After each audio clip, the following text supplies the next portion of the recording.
Mislim, da v 5. razredu mi je en sošolc pokazal. Bila sem tako zelo začudena. Še nikoli nisem v praksi tega izprobal. Če sem prvič videla te posnetke, sem bila po moje tako 10 ali pa kaj takega. Ogabno. Bila sem tako malo začudena. Vkolikor jaz vem, je pornografija lahko dostopna.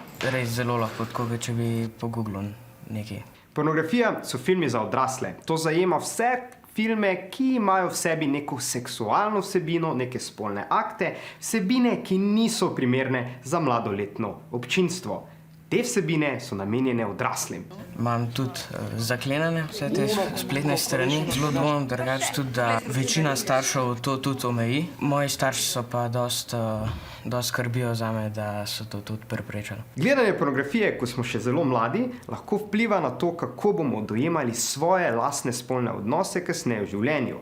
Lahko nam tudi da predstavo, da so spolni odnosi nekaj veliko bolj agresivnega, ekstremnega, kot v resnici so. Od staršev sem zvedel, da načeloma ni to najbolj realna verzija spolnih odnosov. V teh posnetkih bi se mogli več pogovarjati. In do 7. razreda, ko se dejansko o tem začneš pogovarjati, je v bistvu že prepozno. Dosti bolj bi mi bilo prijetno se v šoli pogovarjati, kot starši. Najraje se pogovarjal z razrednikom, zato ker je zelo kul oseba je. Mislim, da je ta tema zelo neprimerna, še posebej za naša leta.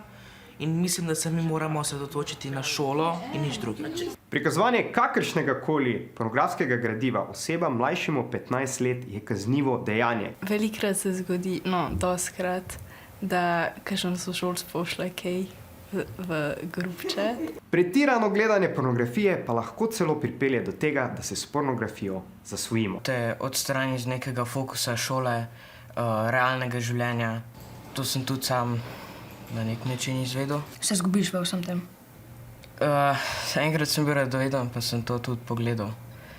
Kakšen teden sem pa tudi vsak dan.